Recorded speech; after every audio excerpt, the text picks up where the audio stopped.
Hello ma'am, sir. I'm Roberto Agasir, 40 years old. I'm a farmer who helps my father. I have one daughter and she's second year college.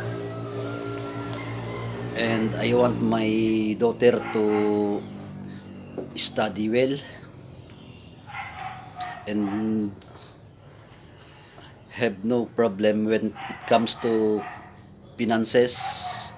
So ma'am, sir, if you hire me, I will be